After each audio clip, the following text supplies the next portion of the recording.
Good morning, friends. Welcome. It's great to have you here. All the folks, the usual suspects. I see Mark Bloom and Sue Finelli and Nachiketa and Flat Accord Music, which was some great tunes you just put out. And thanks for including me in that. That was awesome, my friend. Liz, I see you here, as well as Georgie and Winston and Young Love and Chelsea. Hey, welcome back. It was for you. That conversation we had really has kind of stuck with me. And thus we are here today. I think we'll just kind of jump right in. As you probably have already experienced, in fact, most of the people who have responded to the Awakening Project, which is still ongoing, by the way, but most of the people who have responded, in fact, nearly all, have reported one of the biggest changes in their life beyond their perception when they began to seek after truth, no matter the cost, is the relationships. That's the relationships begin to change, and this is true always in relationships when there is change. I have noted this when I was a counselor, specifically anger management, substance abuse. When one person begins to make a change, even if that, in fact, sometimes especially if that is a positive change, it upsets the balance of the relationship, and therefore it becomes a little bit of struggle for power. People's identities get lost. They don't know where they fit in anymore, and this always creates some kind of, well, disruption, certainly, and sometimes this becomes volatile indeed, especially when these are not small changes, especially when these changes involve the way you perceive the world.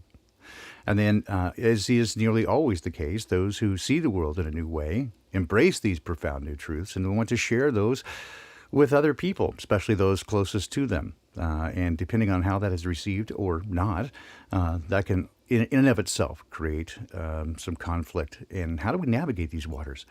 This is one of the primary things that I've seen almost entirely, almost 100%. I think there was one person out of all 360 plus that had reported that they didn't have much change, but they weren't in a lot of relationships either. And so our guest today likely needs no introduction. She has been in an invaluable part of our community and does the King's Heroes Journey podcast, as well as joins Bitches Brew and a whole bunch of other places. I've been a guest a couple of times on her streams. Beth Martens joins us today. Welcome, Beth. Are you with us? Hello, hello. Hey, welcome. It's great to have you here. And I had, again, just heard this last week. You were doing a stream on connections, and it suddenly occurred to me, wow, you are the perfect person to bring in to talk about these issues. It's so great to have you, my friend. Honestly, I'm totally honored. I hear an echo by any chance. Do you? I do not. Hopefully, it will go away. If it does not, we'll just reestablish the connection. Sometimes it happens. It's probably part of the OBS thing. So, is it still continuing for you? Yes. It is? Yeah. Okay. Oh, wait a minute. Let me see one more time. Sorry. Yeah, I think it's gone now. Excellent. Perfect. Excellent. Okay. Way, Outstanding. way more fun like that. Yes, indeed. Yes, it's no fun when you've got technical issues. Well, and certainly I've heard your story, Beth, which is a pretty remarkable story. But certainly this is without a doubt one of the issues and one of the, I think, platforms of your journey, or at least one of the big milestones, is the way relationships changed. So why don't you give us a quick walkthrough, well, as much as you want to share, or as little, on how you got here, how you became part of this amazing community, and to see things in a different way. Yes.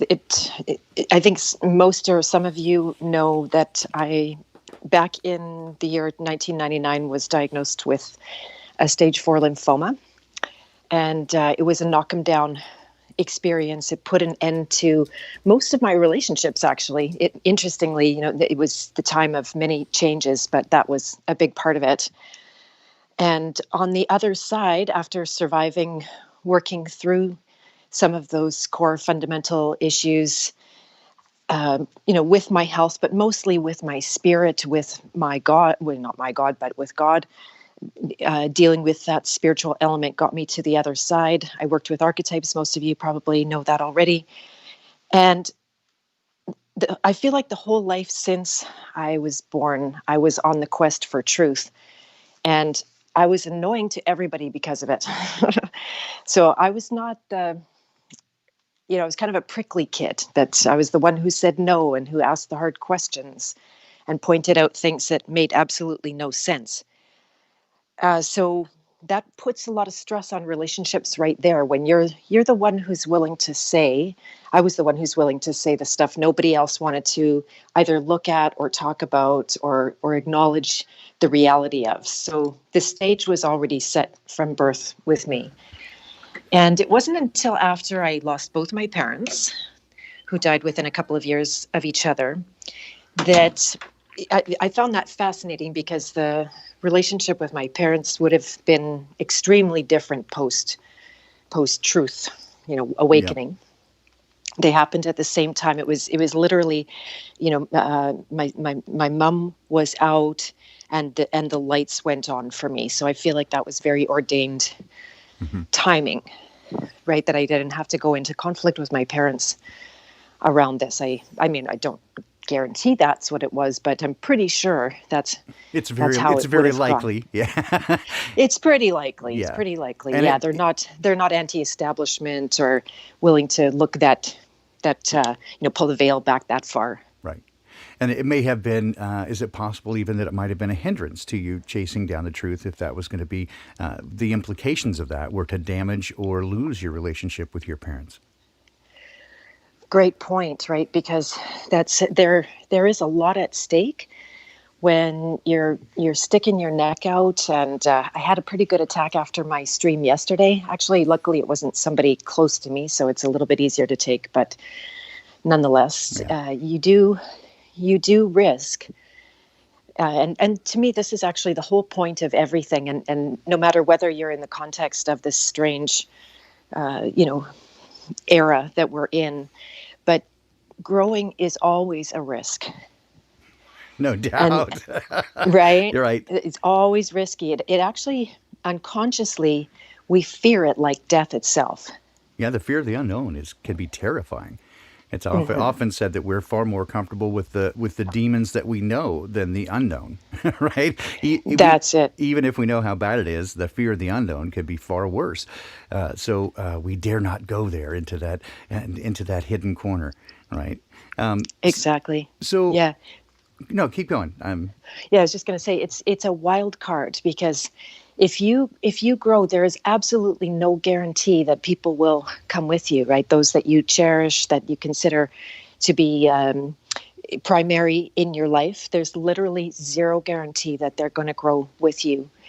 And then sometimes they will vehemently want you to stay the same, Hmm. because your contract between you is based on lower energy. And so when you risk stepping out and taking on, not just new information, but growing your soul, expanding your awareness, stepping more into your power and your purpose, Hmm. then it's going to do one of two things to people. It's not to scare anybody, but this is the reality to take it on. Since you've got the warrior image up on the Yeah. video here, and so it's either going to invite them. Well, it is an invitation to rise with you. That's what it is, Hmm. and they're either going to accept that invitation, or they are going to have to reject. And that's their choice. It's free will of choice at every turn. Yeah. So And you know. it always is that. And yeah, this Hmm. is something I have seen again with every kind of change. When one party changes, in fact, even when both do, but when there is change involved, it creates disruption in relationships. So whether that is a romantic relationship or a familial relationship or even a coworker relationship, when the dynamic changes, right there's going to be a change in priorities, a change in values, and that means that everyone involved suddenly doesn't know their role anymore. And that's, again, the fear of the unknown. That's an uncomfortable place to be. And that, in and of itself, is going to create conflict. Yeah, I've seen this over and over that there is no change that doesn't, in some way, and again, usually at the outset, is harmful or at least uncomfortable, right, in the relationship. And for the most part, if both parties agree to do it with dignity and grace, it can be a phenomenal thing. But when it comes up unexpectedly, somebody suddenly discovers that the whole world that they thought was real isn't anymore, and the other party or parties aren't ready to take that on and accept that. That creates some very interesting situations indeed. And Exactly. that is what we're here to talk about today: is what occurs and who owns what in these situations. Because it is, as we all know, I think you cannot change another person. You can invite them to see things a new way. You can plant seeds, but you cannot fix or change or drag them kicking and screaming even to the truth. And so, how do we manage these things? It's a frustration, I think, all around, because for the people who have not engaged in the change to begin with, from their point of view, the other person suddenly became batshit crazy, right? They're suddenly very different, and everything is new and unfamiliar and very different. And then for the person who has made the change, there's these important new truths that they've embraced, and they want other people to see it. So much like, someone who's born again, right? Or they Exactly. become a vegan or something, right? So they want to tell other people of this great new truth that they've found, and hope that the other people see it. And that when they don't, that creates in and of itself some, again, frustrations and some issues dealing with that relationship. So pick a place, Beth. Where do we want Yeah, to? lots in there. Which of these can of worms do we want to open up to begin with? Let's just go for the last one, because I had a neat idea about that, and Okay. it's so clear when it's exactly right. Every single time I've ever learned something of value to me, I immediately turn around and want to teach it to others and have others have the benefit that I got. And it's not wrong, of course, and that's I think in a lot of people's makeup at a blueprint kind of level or an archetypal level. Some people have more of that actual, guide or teacher kind of archetype in them, and it's part of their mission to impart. That's just what it is.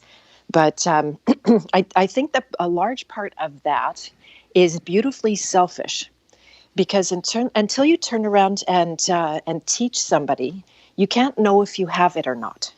Right. Right? No, it's true. So that. I've often heard it said that you never learn anything so much as when you need to teach it. Oh, exactly. Yeah. Yeah, it's literally a mystery until you see the light in somebody else's eyes go on, and you explained it clearly, and they get it. Then you don't know if you have it. So I think that some of that you can check inside yourself, and there is, I think, a certain deception going on or there can be, especially with, say, nurturing kind of personalities that want to, and this can be the case with the warrior as well, when championing for others turns into, rescuing, and that enabling, actually, the warrior nurturer energy blurs. They're right in line with each other on the hero's journey. And so you have to be really aware of your motives, and that's, I think, ultimately going to be the answer for everything that is it. Are you driven by love? And then as a result, you're going to care for who you're trying to impart knowledge to in a loving way, and accept that if they say, no, it's not time for that knowledge, or I'm not open to that you can, that you're not going to feel resentful of them. But for the most part, unconsciously, people are trying to get something. When they're trying to impart to others, they it's like there can be lots of different underlying motives that all boil down to one thing, like trying to maintain their own security. If I show that I know this stuff, I'm safer. If other people around me know this stuff, I'm safer. Like it's amazing, because the agenda out there is all hooked on safety, but the agenda in here is all hooked on safety. So that's why it's so powerful on us. That's why it works so well. Sure. And safety is a response to fear, right? The desire for safety is a response to insecurity and fear. So, Exactly. and so we see this, we often call it fear porn in the news, right? Where Yeah. they continue to try to drive people into a state of uncertainty and fear so that they can provide an answer. Hegelian dialectic, right? Problem, reaction, solution. Here you go. This is how we're going to keep you safe. And this same dynamic does occur in relationships as well. Sometimes even at subconscious level. I have seen so many of these things in relationships, and so many relationships, good relationships, go wrong simply from misunderstandings, right? That's often where it starts, is that the inference is not the same, right, as what was implied, or at least was meant to be. And so there's even good intentions can go awry. And such is the case, again, with trying to impart knowledge to somebody else. When you feel that it's of value and you're trying to help the other person, and they feel that you're trying to convert them, or that you won't be happy until they see things the way you do, that you're trying to win an argument and be right, right? What we assign as the motives are often mistaken, right? So how do we approach that? Yes, exactly. So it is self-mastery. It is the first answer to really know your motives. And, it's not that hard. It's also not that common that people can understand the true driving force behind what they're doing. And sometimes you only can know when you get the results on the other side. So if you piss somebody off, or they reject you, but that can happen when you move with love too. So that's not actually reliable. And so you need to know yourself. You need to know not just who you are, but in what context you are in relation to everything, to the journey of your life, and be so clear that you're actually coming from a place of love. There was something happened recently with a colleague, and there had been a falling out, and maybe you could call it ghosting, that there was a backing out, and not been no contact there. And I noticed this big well of crap came up in me, and I was kind of pissed off, and there was a lot of different angles, but I know how to take it head on. I know how to actually dismantle all of that programming that's underneath those dynamics. Again, it's actually quite simple when you boil it down, what we're trying to unconsciously do. And then when I decided consciously how to be, I took out all of that much more fear-based stuff. I felt completely even. I felt like the timing was going to come perfectly. I didn't even need to engineer when a meeting would happen.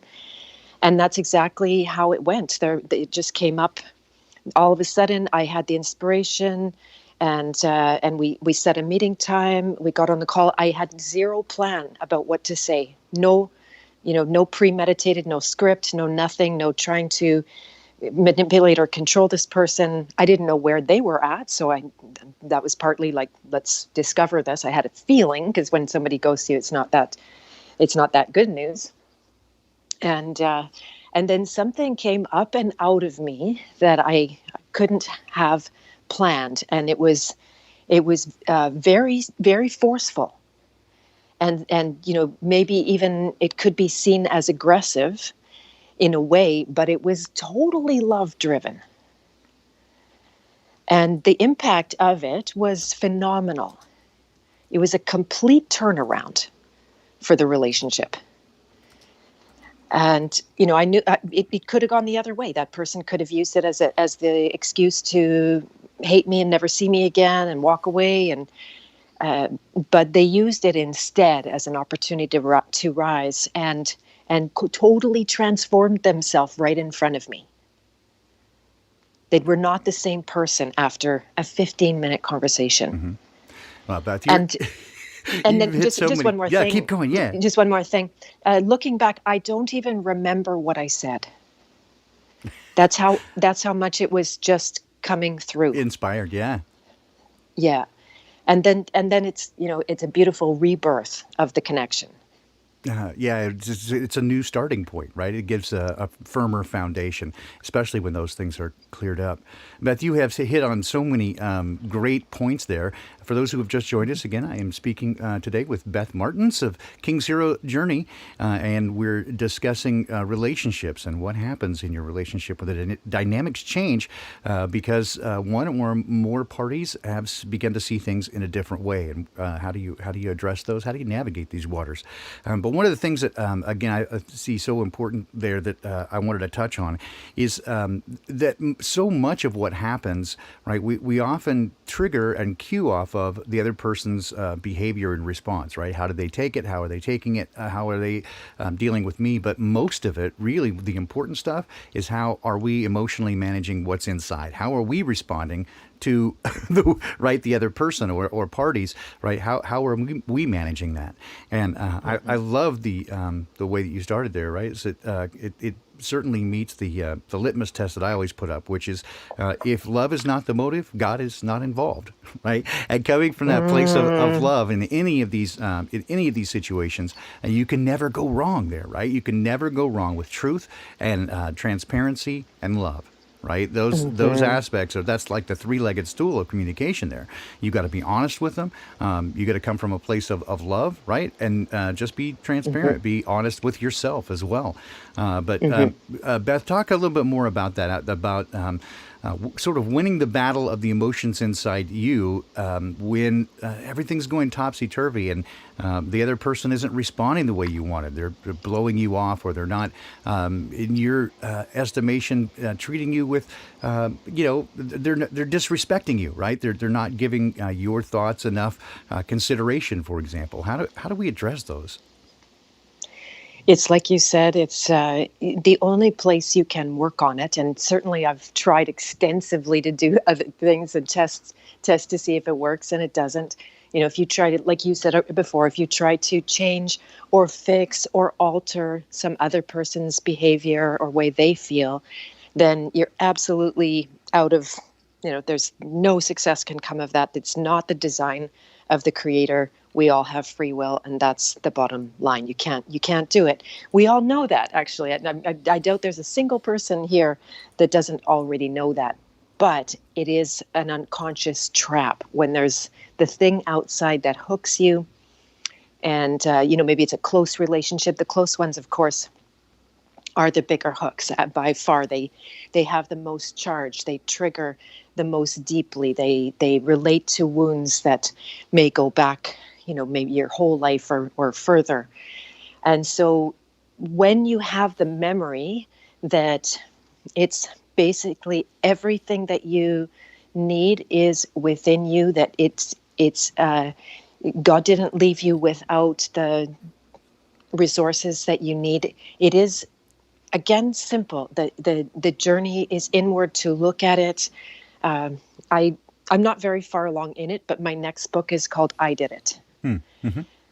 And it is about assuming radical responsibility, that this is not that common, where people are willing to say, instead of sorting through, like, what's your crap and what's my crap, and I'll take responsibility for this, but not that, because you did that.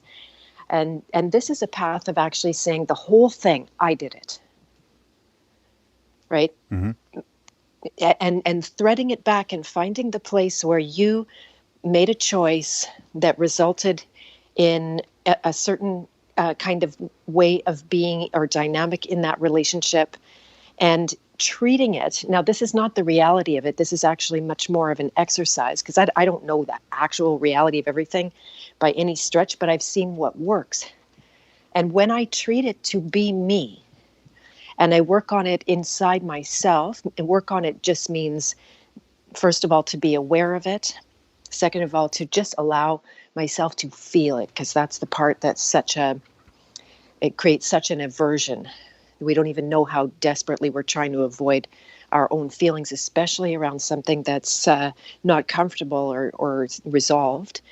And then to make a decision, am I going to hold on to this energy that's not serving me, it's not serving my relationships, not making anybody around me happy?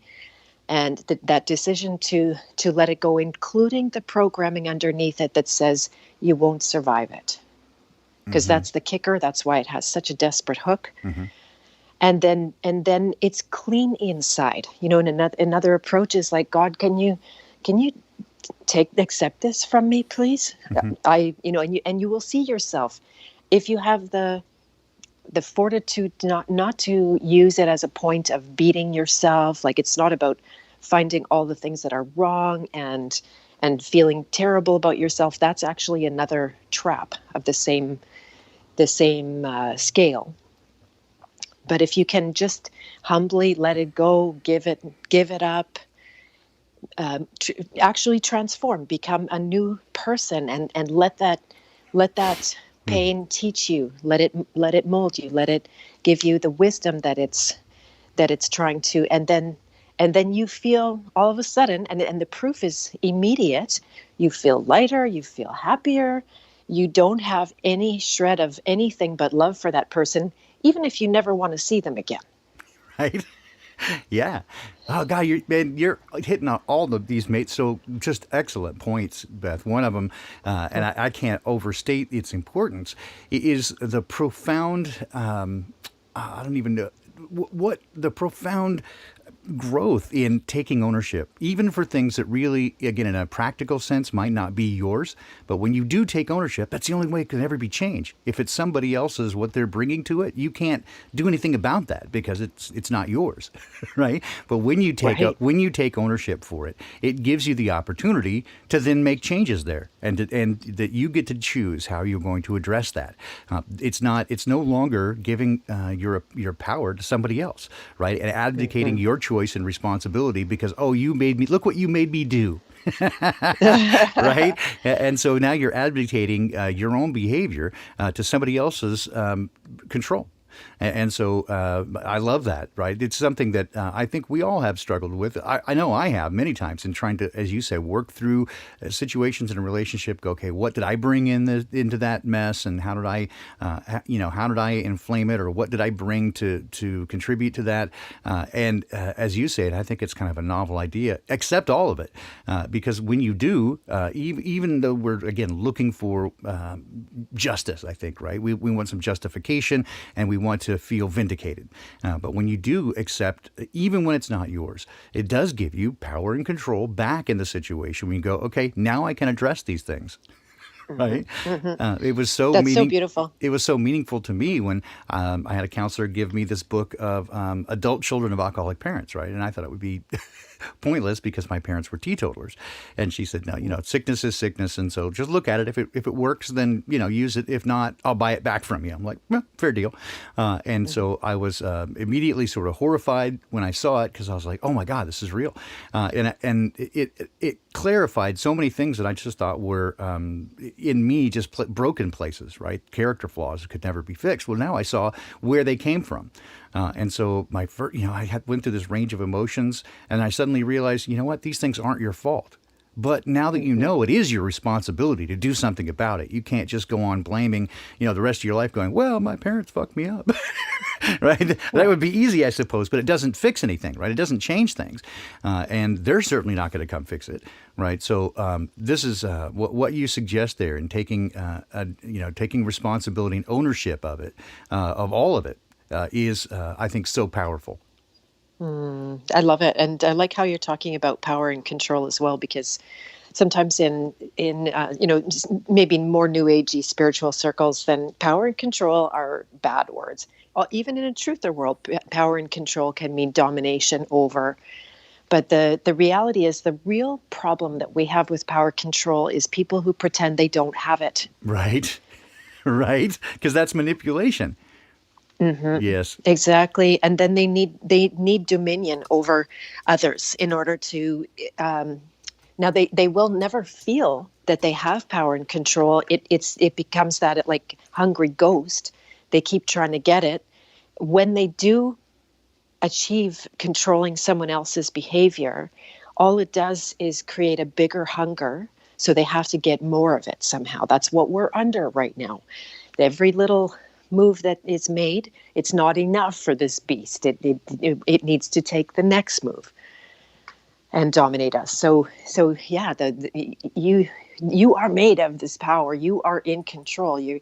Everybody's demonstrating that they are in control, and they're also terrified of that. So there's a strong programming of actually wanting to be controlled, whether that's by, your primary relationships or your government or even other. It happens within the truth community too. I think that's a massive part of the whole lesson of relationships, but of life also, is that, as long as you see that enemy outside yourself, then you have missed the point of evolving your own soul and growing into your purpose. Right? It's the worst of the worst. You can find it in yourself. You can face that enemy. I'd hazard a guess to say 90 to 99% of the task at hand right now is facing the enemy within. Mm-hmm. Yeah, and it is, it's often been said, and perhaps it's an oversimplification, that things in other people that bug us is usually what we see in them about ourselves that we know we don't like, right? And that is so often true, at least to one degree or another, right? Is that we want to project these things out on others. That's a common sort of gaslighting theme as well, is to project our own stuff out on other people. So often, again, we don't want to accept even our own contributions to what's going on. Well, if you had done this, then I wouldn't have done that. And,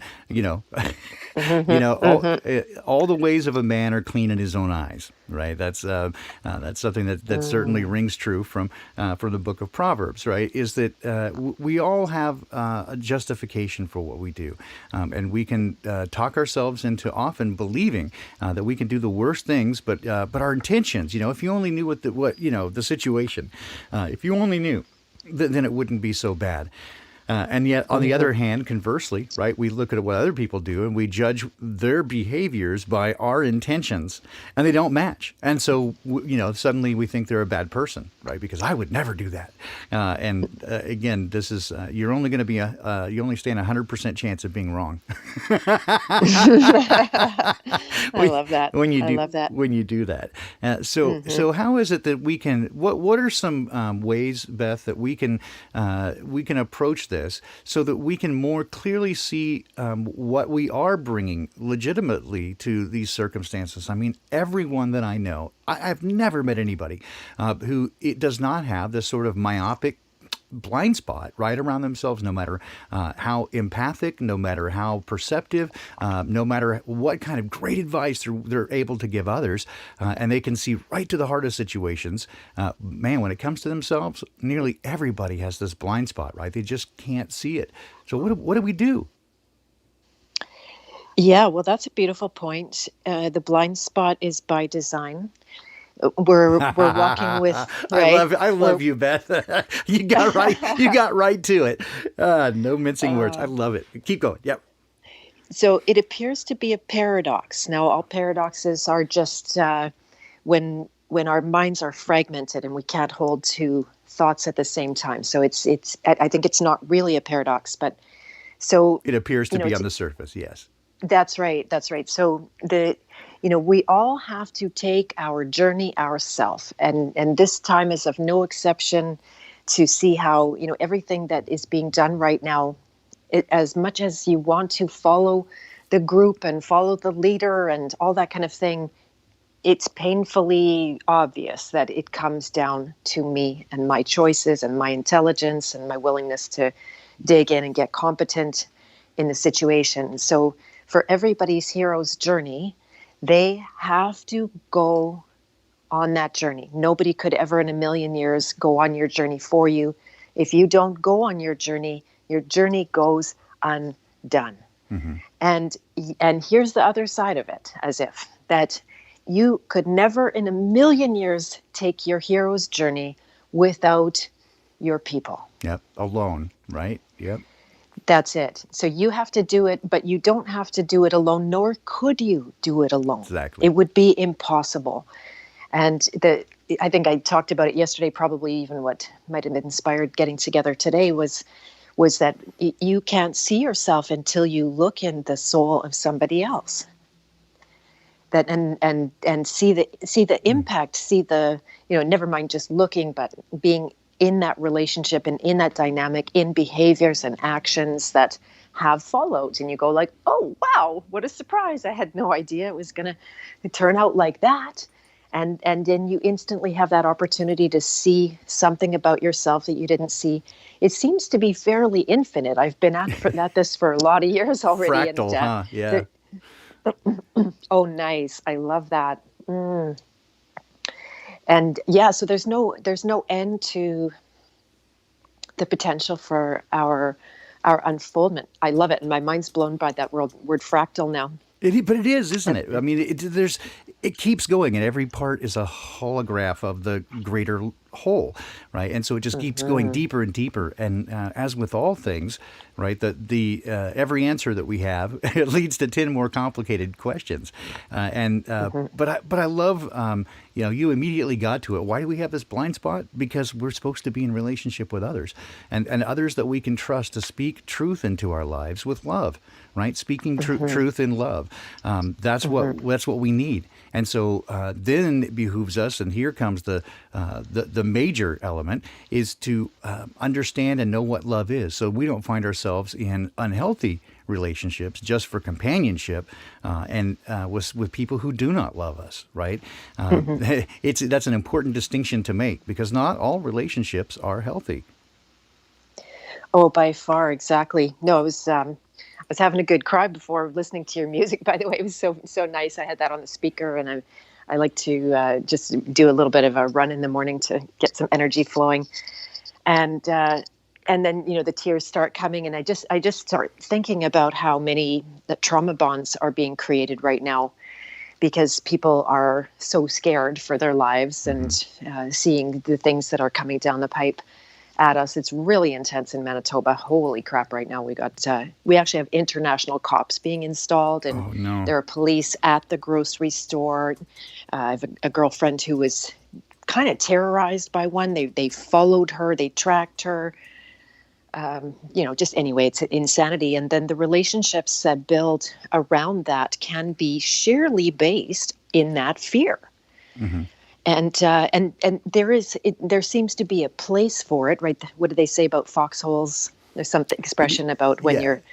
The two are, there are no atheists in foxholes, as well as, but somebody you share a foxhole with, you become friends for life. There's that trauma bonding. Yeah. Right. Oh, thanks for sorting that out for me. Yeah.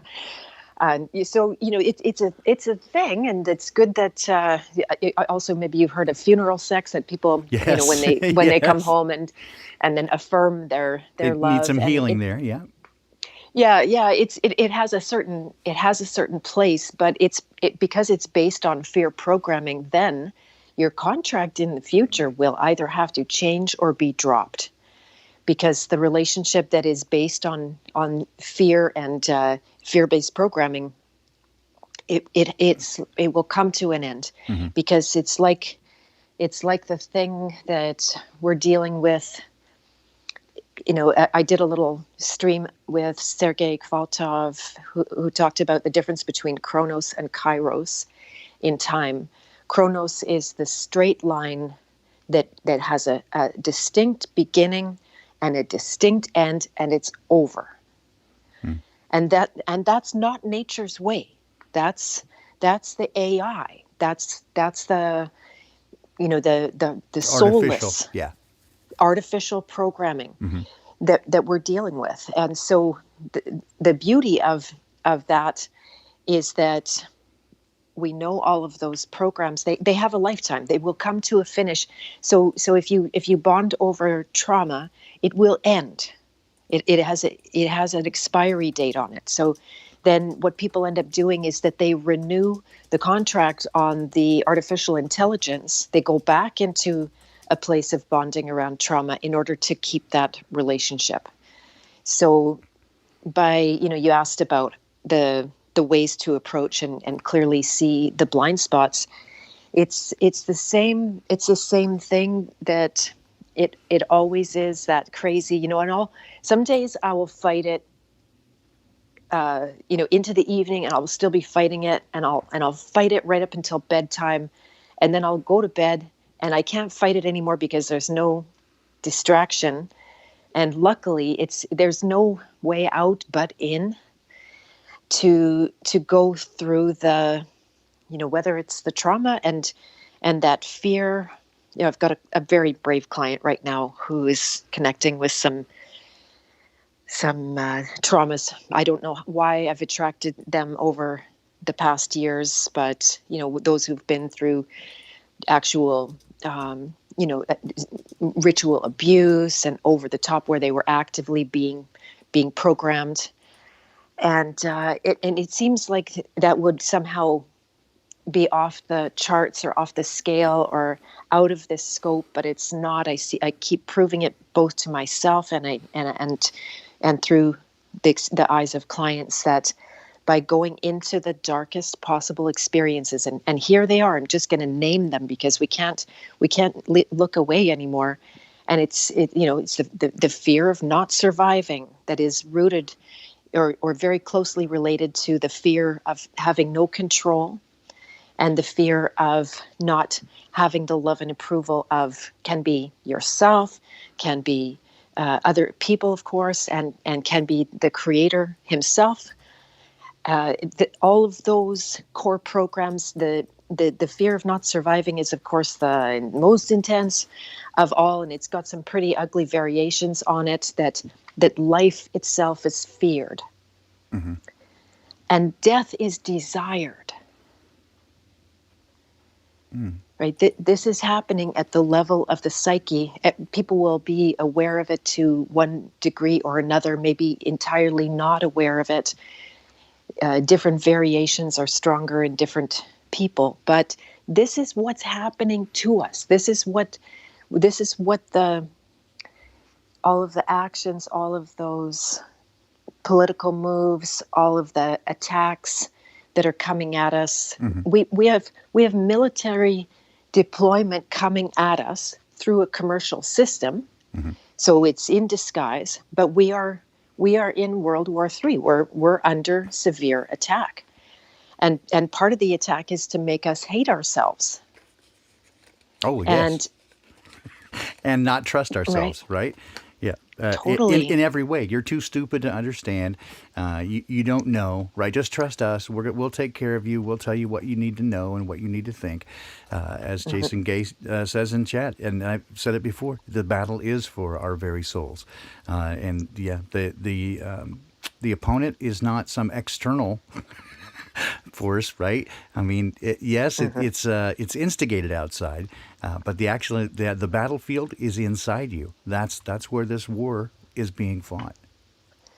And it's the good news. So in case I sound, I don't want to traumatize anybody with this, but when you start to see through the programming, because it is artificial, right? It's not the real thing, and it only has your energy. If you don't imbibe it with energy, it has no life of its own. Probably kind of like a virus, or how they talked about a virus, right? It needs its host. Mm-hmm.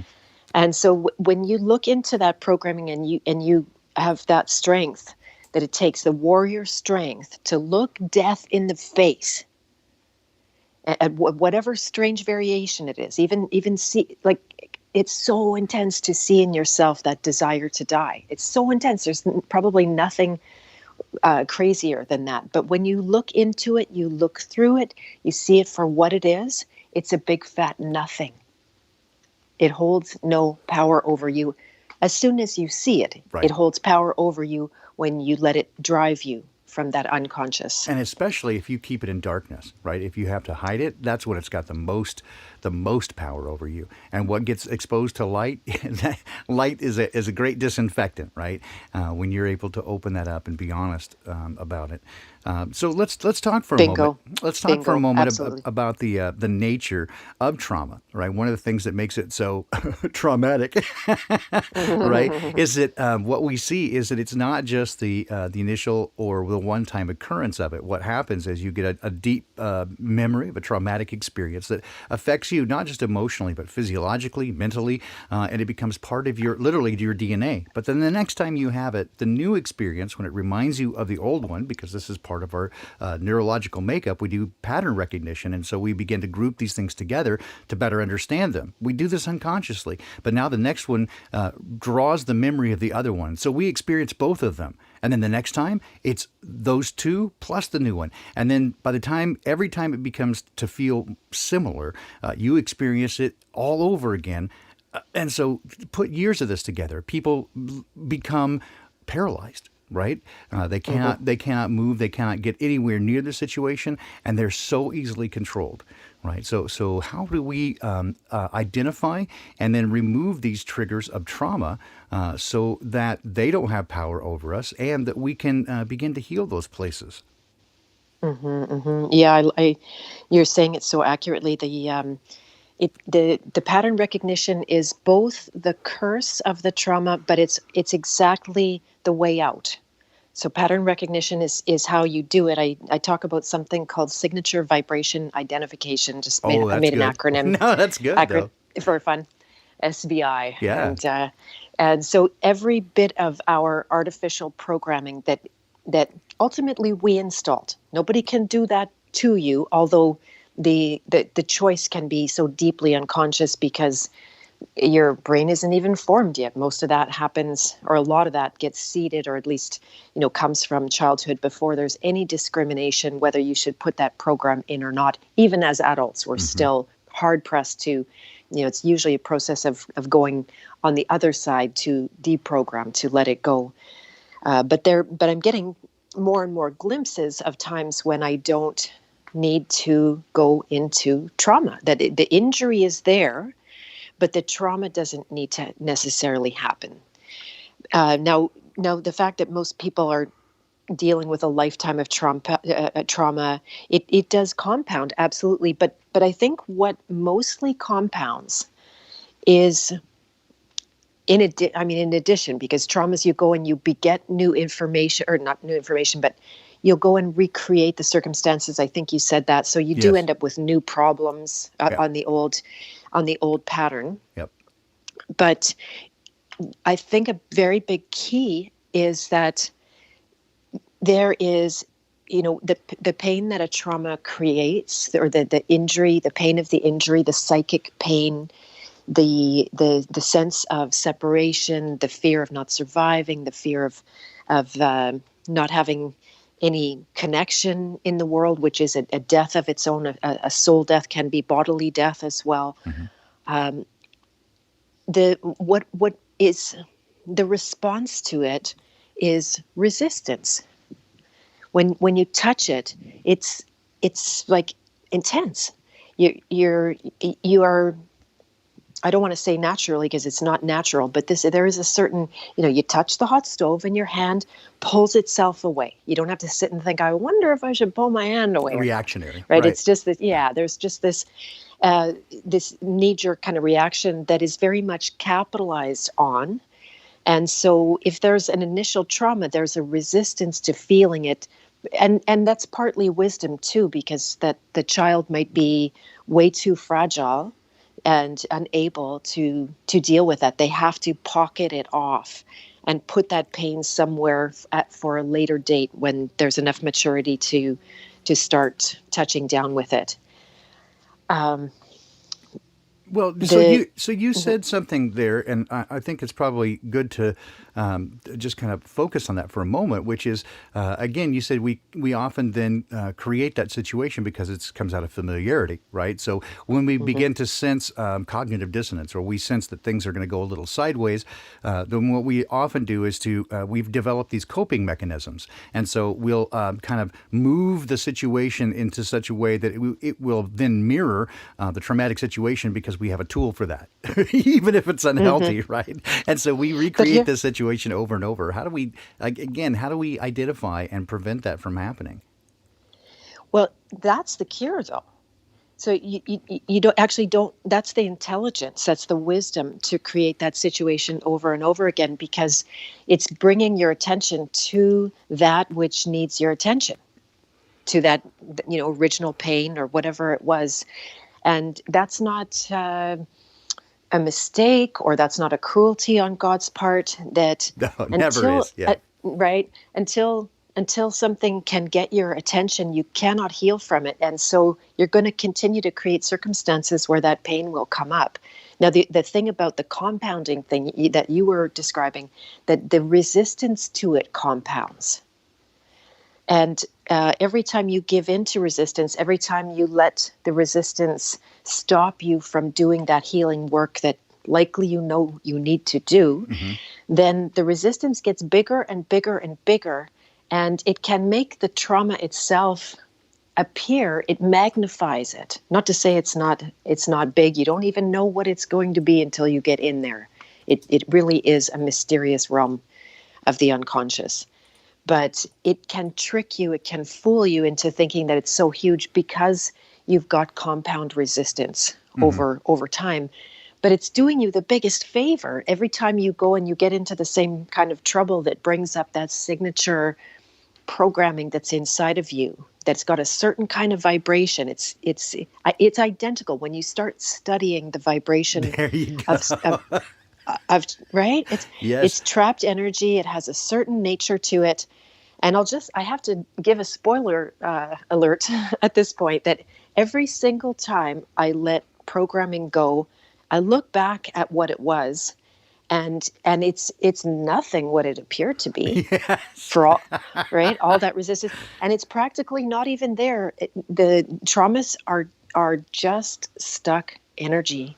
Yeah, it's on a It's loop. not. It's on nice. Yep. It's on a loop. So Exact closed loop. this is exactly, this is what has helped me for more than 20 years now, is that one of the things that I discovered, right, in some of my past relationships, people were able to kind of, know what my triggers were, right? They knew how to push my buttons, right? And with but a look or a single word, they could, get me to just go crazy. And obviously that's a should be a cue, right, that something's happening there. And so Mhm. what I learned to do, and it took some time.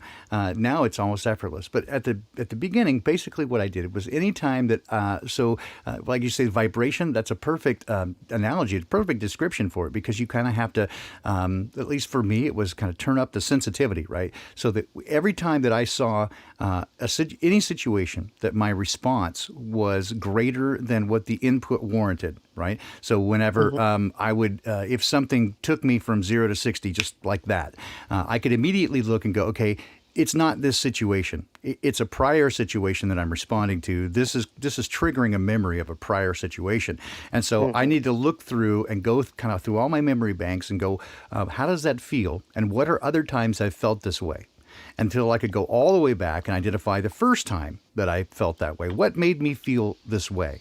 And once I got to it, just exactly as you said, it's usually something so minor, it's happened so long ago that you were probably mistaken about. You misinterpreted what was happening, usually because you're a kid, right? Mhm. And you have no Mhm. context of what's going on. But Mhm. something made you feel a certain way, and that began to compound upon itself over and over and over until, later what we know is that if you don't heal your wounds, eventually you end up bleeding on people who didn't who didn't cause the wounding, right? And so this Mhm. became so just abundantly clear in my life that anytime I saw one of these responses that was bigger than what the situation was, and it's like if somebody was talking to me and I felt really uncomfortable or angry, I wanted to fight back.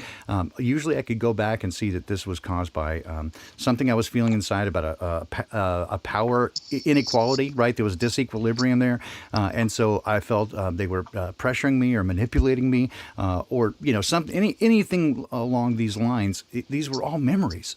Right, I wasn't Yeah. responding at all to the new things, and as you said earlier, it's like a hungry ghost from the past. It's trying to feed itself with the current stuff, and once you begin to take all those landmines away, life becomes a very different. It's like what, right? Mhm. Nothing bothers me anymore because I've taken all those landmines away, and so that was a good effort, a good a benefit for me. was to quickly identify any time that my response to something was far more than what the triggering thing was. Like, just, if somebody would say a word or situation made me respond really strongly to it, I could tell immediately, this is a memory I'm responding to. This is not live, right? This is Memorex. Yes. This is something in the past.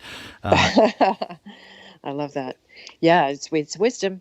That's you have so much power because of it that you're willing to look at yourself instead of continue to beat on the thing out there.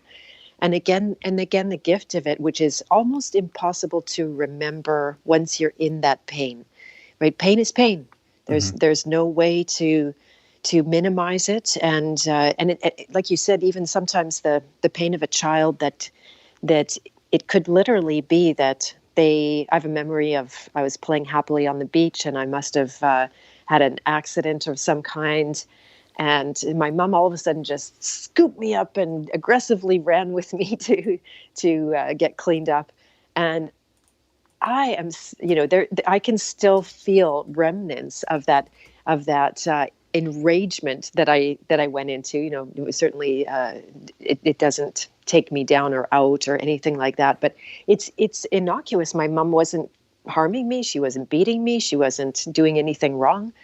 And it must have been some ancient wound of my own even before that. Who knows? I don't really know how that goes, but so it doesn't even have to be something that was heinous in terms of a crime or a violation, although that there's plenty of that out there.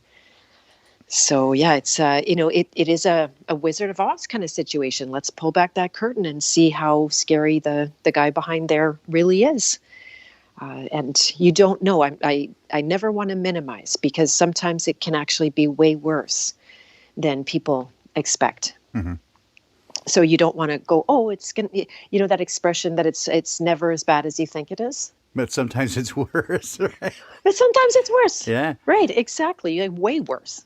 Yeah, And one thing and I've learned for sure in my relationship with my wife and with other people, right, is that just because something doesn't seem that, I don't know, that big or important to me, doesn't mean that it's not to them, right? So I have to validate how they feel about it. Right? Whether or not those things are that important to me doesn't mean it's not to them, right? And in the same way that some of the things that are big deals to me are not a big deal to them, but it's still important to me. It's still very emotionally relevant. So in my relationships with others, I just have to look at their eyes and go, they really legitimately feel this way, whether or not their conclusions are right or wrong or what caused it. They may be mistaken about the situation, but what they're feeling is absolutely real. Right, so I need to honor that feeling, and not start by telling them that they're wrong. Right, like, oh well, yeah. you shouldn't feel that way because, well, that doesn't work, because they feel that way. They legitimately do.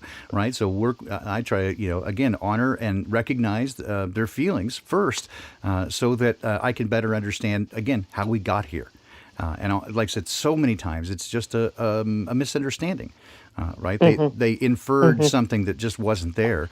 And many times, again, it's that absence of information. That vacuum will immediately get filled. Right? Nature abhors a vacuum. And so if there's an absence of information, they will fill in the gaps on their own. And usually, again, fear will drive us to imagine the worst thing possible.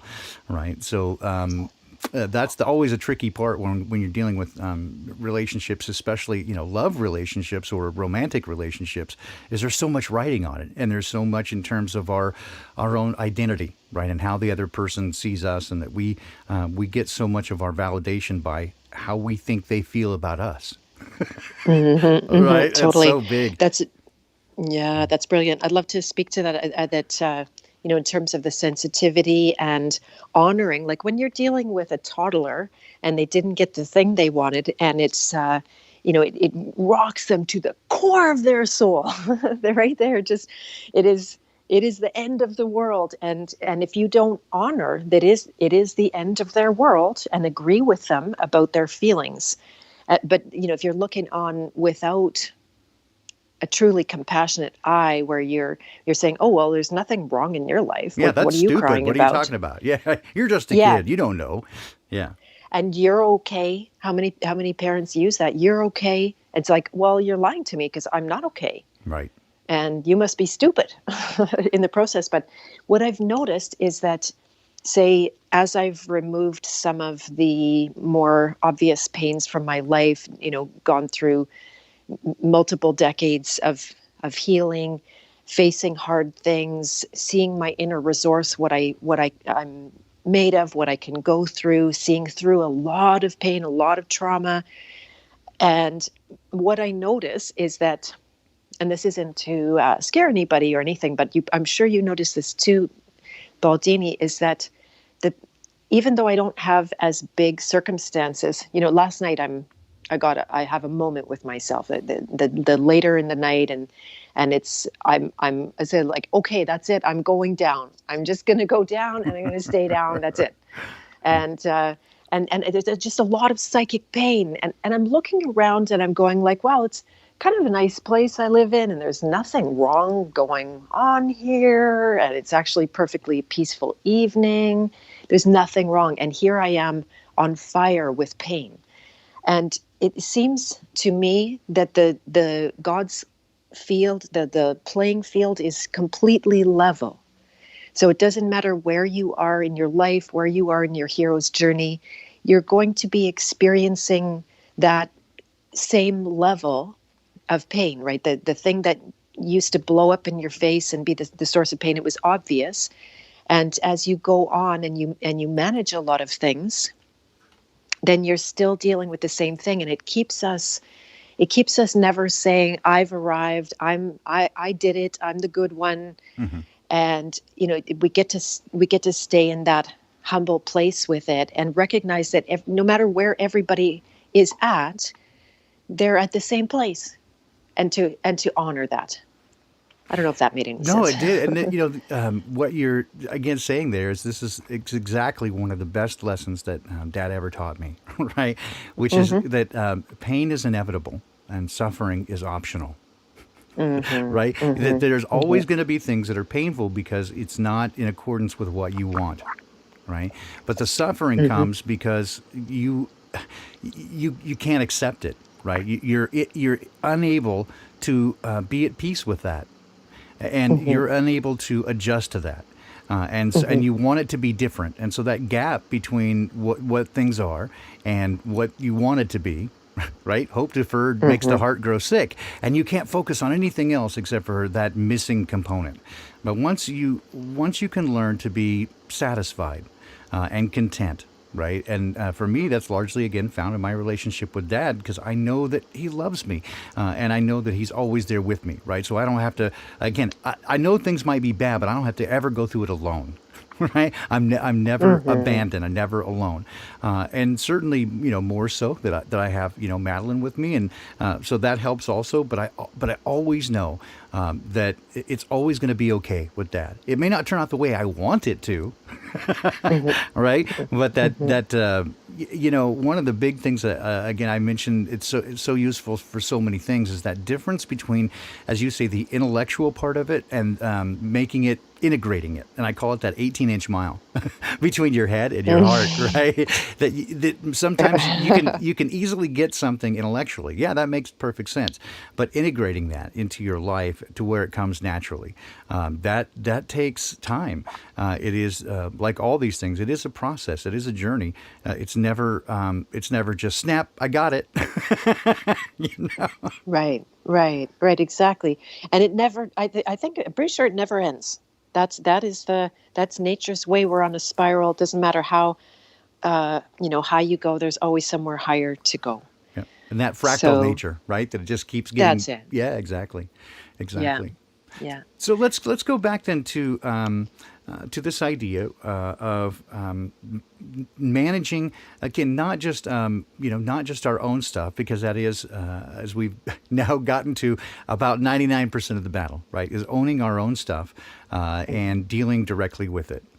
But when we are in a situation where change is, again, inevitable, and when we adopt and accept changes of the magnitude of realizing that the world around you is not what it's made out to be, and that it's an illusion. So, so what do we do now when again, we've introduced this disequilibrium into a relationship. And it's a good thing, right? I mean, we certainly, I don't know anybody who has literally, like, really followed after truth that gets halfway and go, no, you know what? No, I'm not going to do this. I'm going back, right? Plug me back in. I just don't see it. I've seen a few at the very outset. They get scared and run away. But once you kind of cross that certain threshold, it seems like you just can't go back. So now we've entered this phase of this paradigm shift. So now what? We've got family, friends, potentially a loved one, parents, kids, coworkers. How do we? And again, as we said earlier, many people get excited at this point, and they want to tell everybody they know.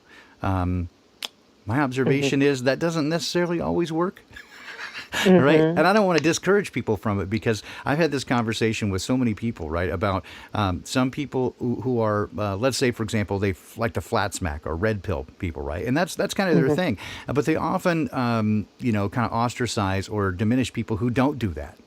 Right. And I just find that, again, like so many things, everybody has their own gifts and talents and what's in, their way of approaching it. And it's not going to be the same for everybody, just as the way you came to it isn't the same for everybody. Right. There was one thing that was kind of your trigger, your thing that kind of got you going, hey, wait a minute. And that made you look at it different. So everybody's journey is different, in the same way that what they bring and how they approach this is different. So what are some methods, and again, I suppose getting a little bit ahead of myself here, and that this is kind of one of the major prongs of the Awakening Project, right? Is how we can wake up others. But how do we manage these relationships when the belief systems are so different? How do you find some equilibrium there? Yeah, it's a great question that I feel like our purpose, our mission on Earth is not just what we do and who we are, but it's our people who we do it for.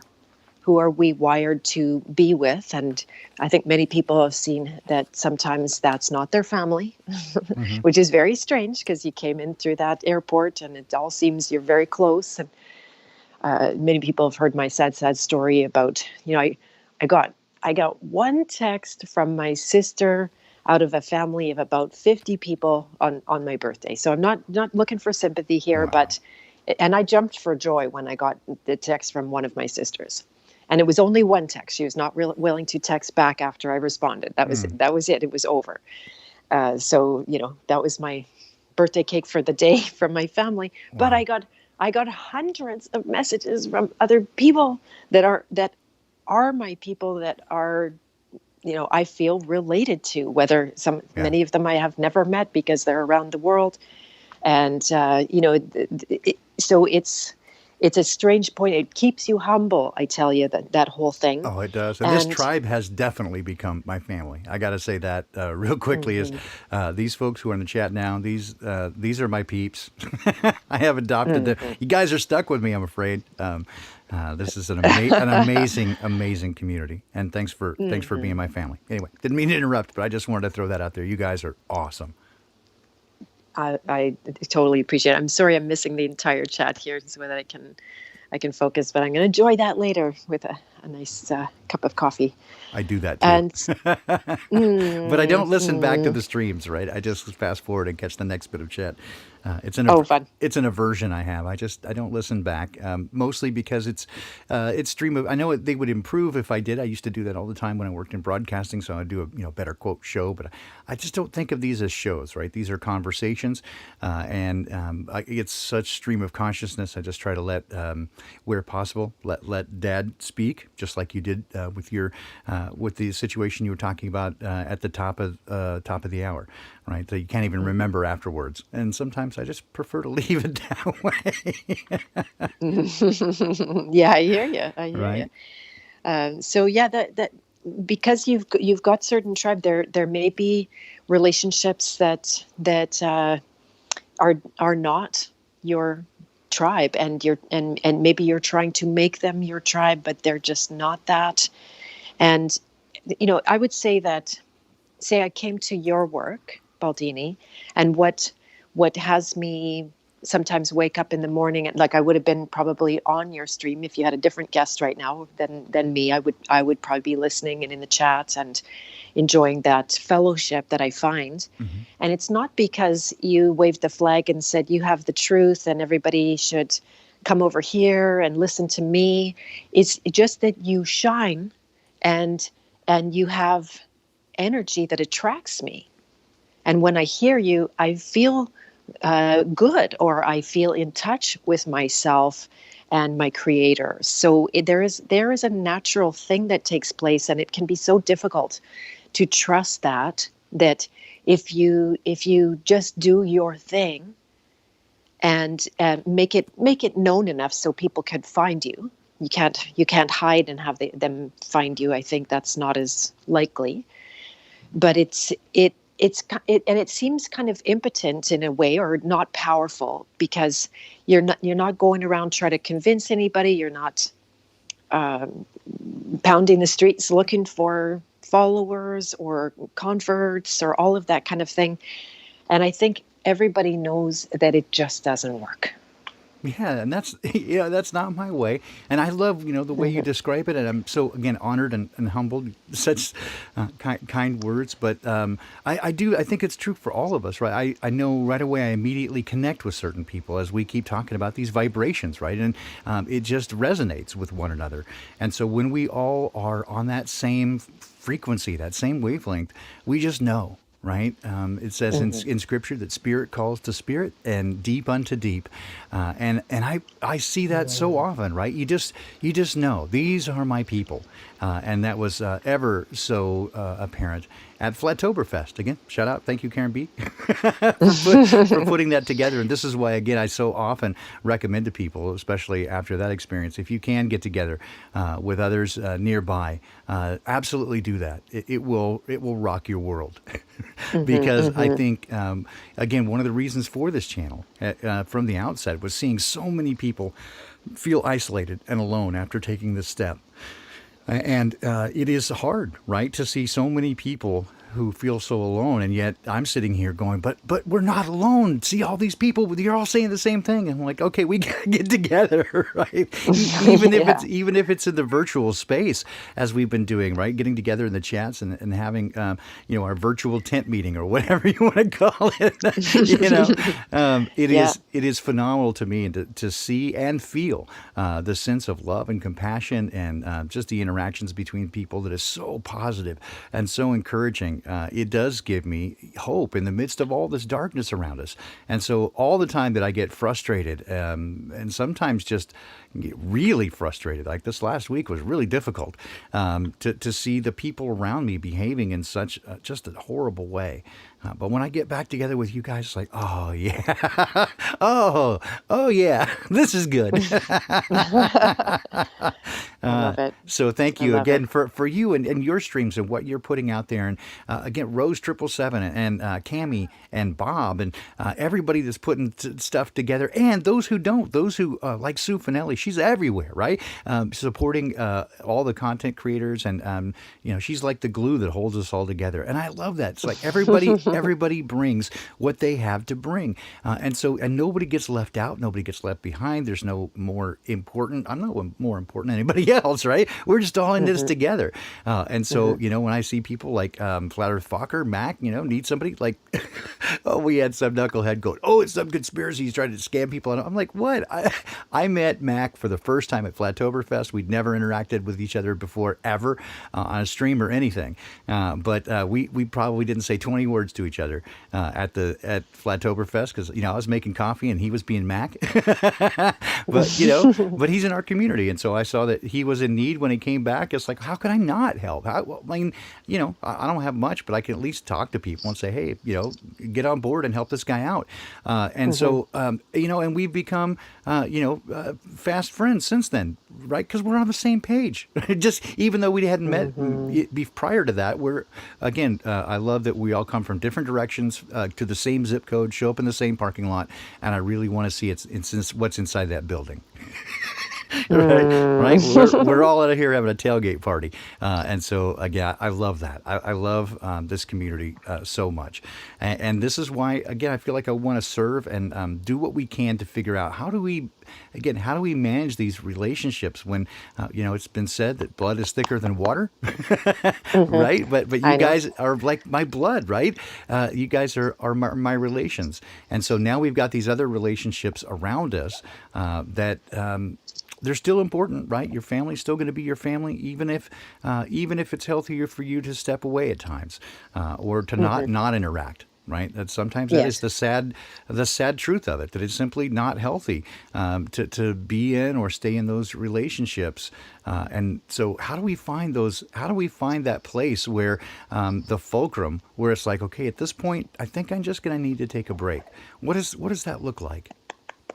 Yeah. Yeah, exactly. Exactly. One of the thoughts, I don't know if we have any time for it, but one of the things that I noticed is that the lens of archetypes puts a different spin on relationships. And is there any time to go through Yes. and talk about a few archetypes? Yes, Okay. absolutely. So the first one is definitely God joking with us, and the child archetype is where most people are going to experience their romantic relationships. Believe it or not, right? You think that might be more appropriate in some other grown up kind of archetype, but it happens at the level of the child where the the the most the biggest wounds we have around betrayal and abandonment take place. Yeah. And so the adults playing out these dynamics of the child is really fascinating because it's so intensely charged, and it brings up that basic insecurity of the child that feels like they're not going to survive. I always found it interesting how I would go from single to being in a relationship, and all of a sudden this person was hired to keep me safe from death. And it's like, well, how did I manage this before they came along? I seem to live all the all the years until that person was in my life, and now somehow they are responsible for my basic survival. And so that's quite a joy for people to work through. And you see how within the context of romance, people have their sometimes all-time worst behavior, right? They'll have you ever seen that Oh my where God, yes, the thing I have said so many times, right? You never know what your relationship issues are until you're in a relationship, right? You can get everything else worked out, and then you get into a relationship, and all bets are off, man. The good thing goes sideways just like that. It's like, oops. Oh, I know. yeah. I'm smelling what you're stepping in there for sure. Oh dear. Yeah. Okay. Keep going. Yes. Yeah, yeah, exactly. And then there's the rebel, right? So two rebels get into. I actually have my ex is a he has the same birthday as me. We both have this strong rebel energy, and then you end up in this fight that the rebel's shadow is basically not wanting to do the work.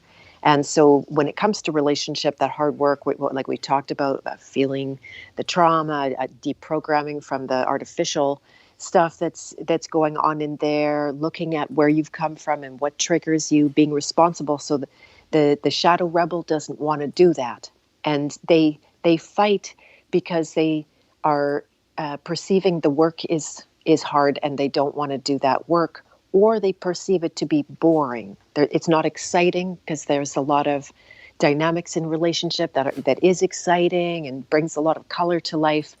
So that underlying emotional work that the rebels called to do will be they will have distaste for that Hmm. in favor of creating change, for example, which is quite often what people are doing in our societies as serial relationships where you Right. just keep jumping to the next one that seems exciting. Right. The next archetype, I'm going in the order of the hero's journey Yep. archetypes, and the next one is the warrior. And their take on relationships, they have more discipline, they have more inner fortitude. They are building out for the longer haul. So when it comes to say long-term relationships, getting established, they're willing to do that hard work if they have the discipline for it. So it's another calling to growing even further up into the realm of being less self-interested. So that the child and the rebel are very self-interested. The warrior starts to want to champion for the other, right? So you can see those relationships that are that person really starts to want to serve the other more than they want to have their own satisfaction. It becomes less about that power struggle between the two that's so common in one-to-one relationships, where you're always trying to negotiate who gets up ahead and who gets more than the other. And the warrior turns that corner where they nobly give over in service to the other. And that gives way to the nurturer, which presents a whole bunch of challenges around boundaries. That in right, Yes. Yes. and that nobility, it goes unconscious, and the nurturer's hidden agenda is to get love, to be loved, to be approved of, and therefore, because you've got, say, a central role of helping and serving others, that you become a fixture in their life. You are needed. You are indispensable, and therefore safe. So that's where nurturers can actually get into creating dependencies that people would rely on them and be part of their life in a way that could not be replaced, just so that they have their own security, in very unconscious, of course. Yep. So once those boundaries are solved out and you stop struggling between the separation between them or me, that dichotomy that either I look after them or I look after myself, that gets solved out in the next stage of the lover, where it becomes not so much between you and individuals, it's between you and your soul, or you and God. Then you take your, I want to say, authority, that, because up until now, there's a lot of peer-to-peer authority, right? Where we're looking to the other to validate us or make us feel okay about ourselves, or yes, we're on the right path. And this is where you turn inward for that authority. And relationships become a focus of much greater passion, much greater emotional intensity, actually, because your focus is with your soul. It becomes a fire, an attraction, attractive fire, and it draws people. It is a beautiful energy to be part of in one way or another.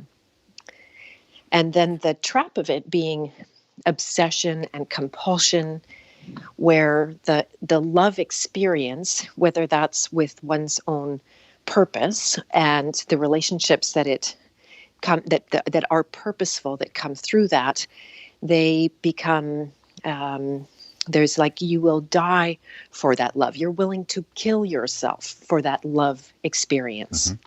So it becomes pathological, and it becomes, I think everybody at one time or another will have had that experience of being pursued by one of those hungry ghost kind of lovers. Yeah. Emotional right? vampires, really. Yeah.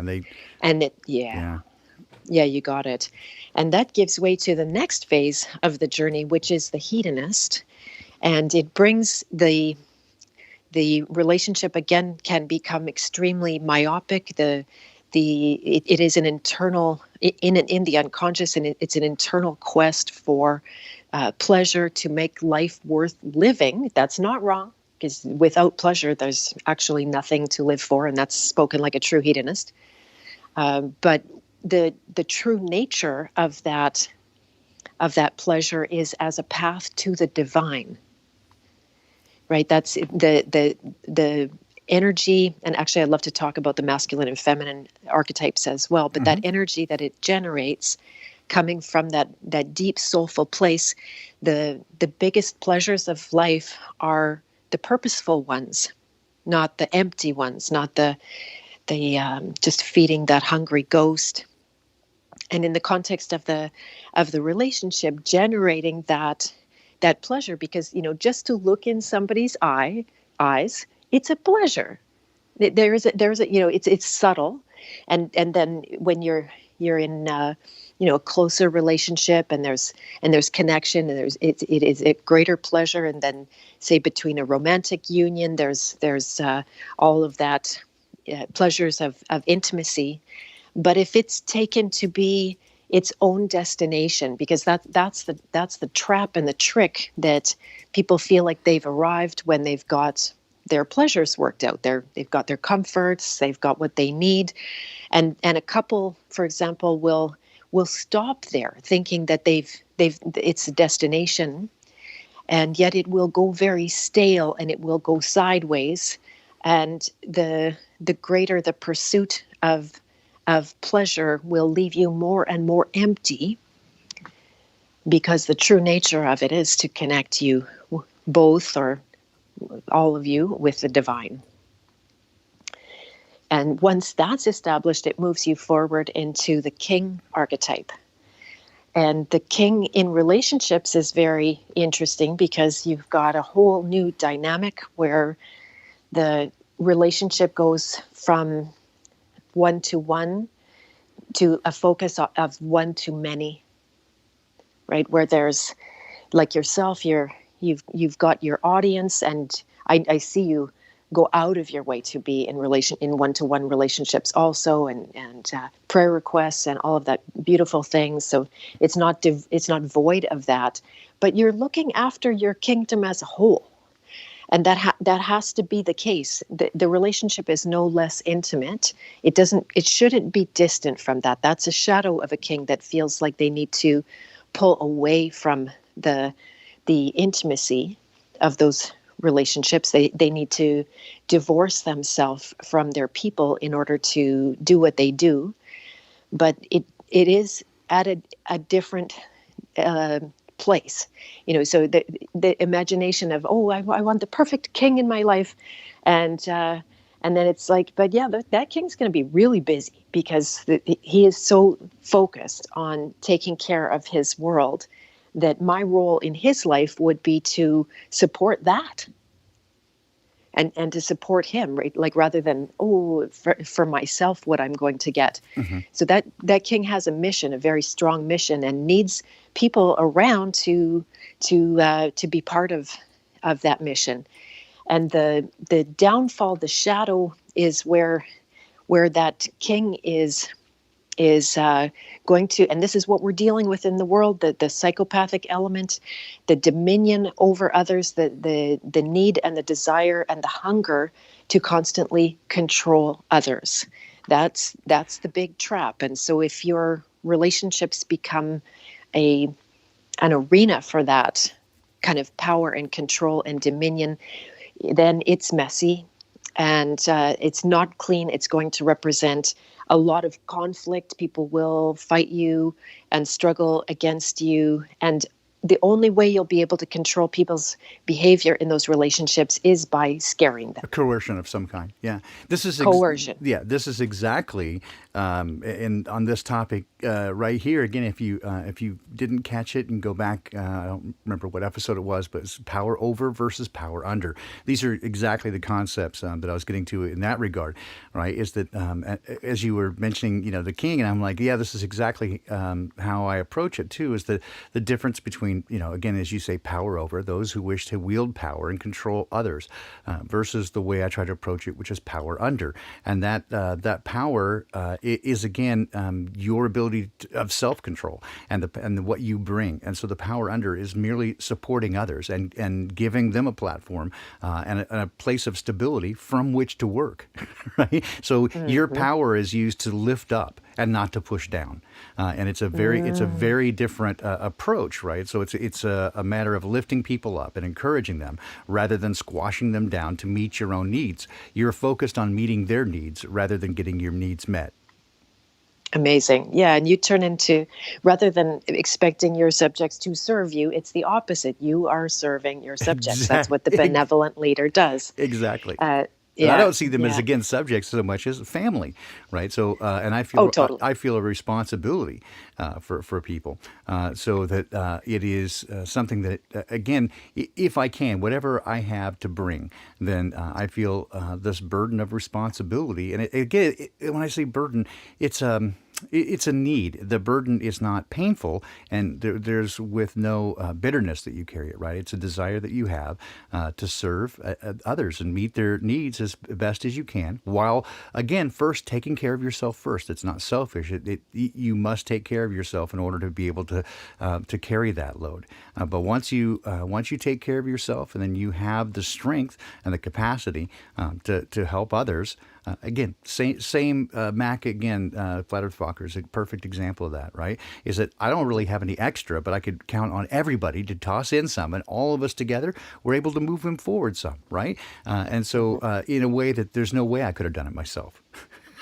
Right. So Right. simply by Right. encouraging others, we were able to give him some help, and I hope that help continues. And so this is the kind of approach again that I take, and what I see the nature of love is, right, is to meet the needs rather than get the needs met. My needs do get met in the beauty of the relationships that I develop with you and with others. This feeds my soul. Right? And it Hmm. gives me purpose to continue to do it. And so this is why, to me, the whole thing is this beautiful circuitous loop, not of emptiness, but of fullness, right? And so it will Yeah. never be empty because it's always being refilled. And that to me is just the straightforward beauty of it. And as Wade and I often say, it's not complicated, it's simple, but it's not easy. Exactly. Right? Exactly. You got it. And that is the whole path of the hero's journey is, it's not enough to just slay your own demons and dragons and gain your happiness and get what you need. That hunger will come up and out of you. And this is the transition to, as if the last archetype, which is the alchemist. And that's where the king is truly humbled. They cannot do their job. They cannot fulfill on their mission. They cannot take care of their people without establishing very deep connection with the divine as an authority. This is my own take on everything, by the way. Like, so, people could argue and have a different perspective. It's no problem at all. But to truly have God as an authority and allow the events in life to bring them to a point of that humility and that realization that the healing takes place inside themselves. And there's a metamorphosis into this alchemist where the alchemist knows to do the vast majority of work inside themselves and to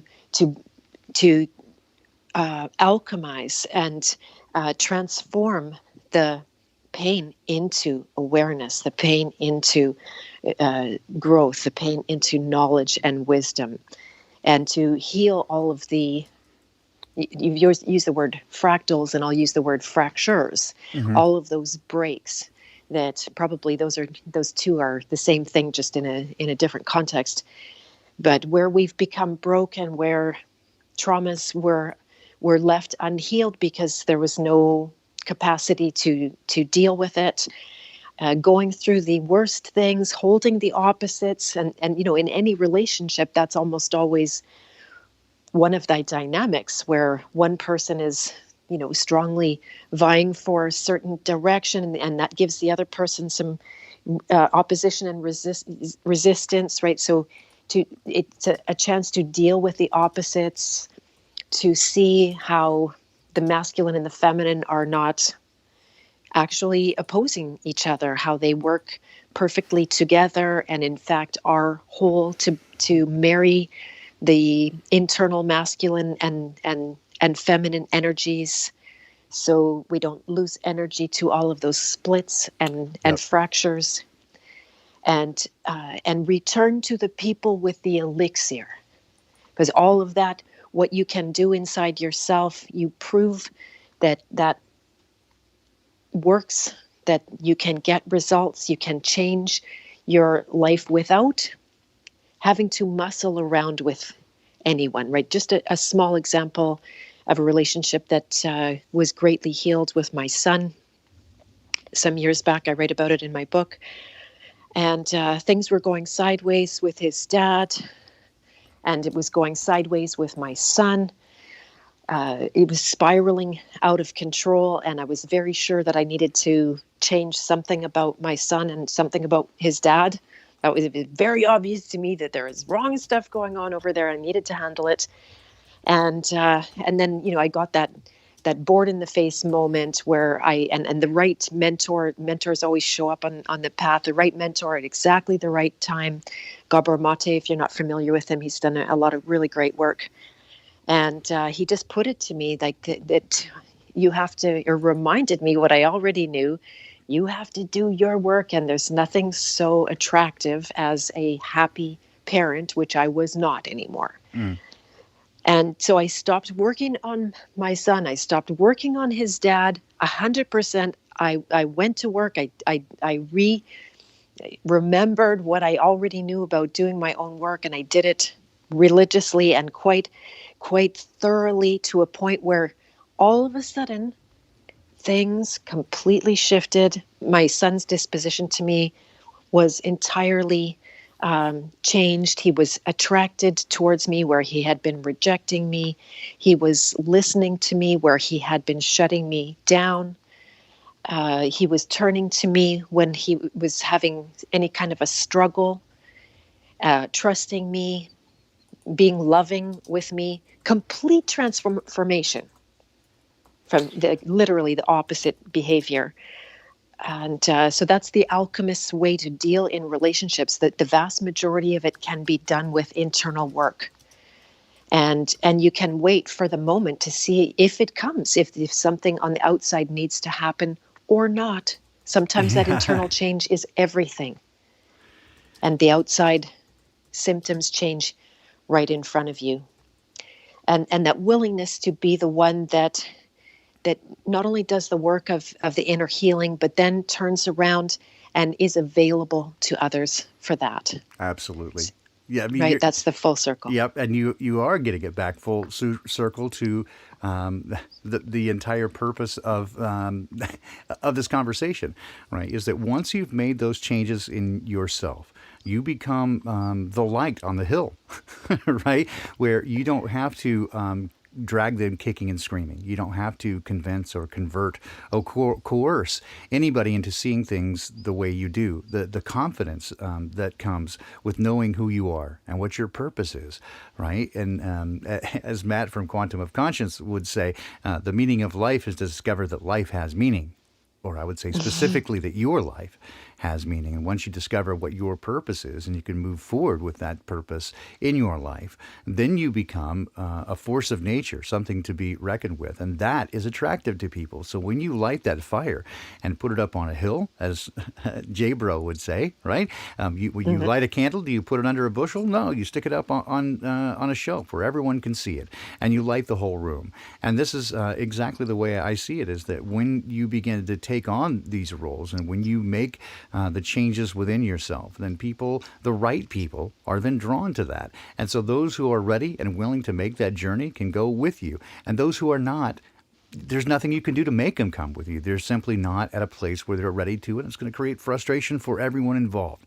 But when you plant the right seeds, and then comes the rain, then the things grow, right? And so the only thing that you can do really is again to develop that relationship, I think, with your Creator, and that gives you a source of love that begins to pour through you. And when you pour it onto others, you're feeding their soul. And people, as you said, they want it so badly. They need love so badly. They're willing to do all kinds of very sketchy and questionable things to get it. But when it's true and pure love, it feeds them in a way that they would never want anything else. And this is the beauty that I see in tribing up with like-minded people, is again in the same way as that relationship that I have with my wife. It is circuitous. We fulfill one another's needs because we want to, and we love one another. And so we both continue to grow in a positive way rather than trying to take from each other. In that same regard, the community vibe is that same thing as we begin to pour into and invest in one another. It's a win-win for everyone, right? Everybody grows up as a result, and so you have the rising tide lifts all boats, and so everyone who brings what it is that they have to offer, that makes a complete system. And you can't have a complete system without all the parts, right? I can't do the things that you can do, and you can't do the things that Nachiketa can do, and he can't do what Cami can do, right? So as we all bring these things into bear, and we all bring these gifts and talents that we have, that's when I think we'll see this begin to grow, and that the relationships around us, not just between us, but around us, will improve as a result. Yeah. Yeah, you got it. Exactly. Do that inner work and prove to yourself that you can change somebody right in front of your eyes. Not because you're changing them, it's because you're an invitation. Your energy is something that they can slipstream and be part of and use. And that's how we do it with each other. We look for someone with higher energy so that we can rise up. Well, absolutely, and this is what turning again. What we said at the outset was disruptive, right? The change within the system. So you have a dynamic living organism, which is your relationship. It's the me and you, and then the us.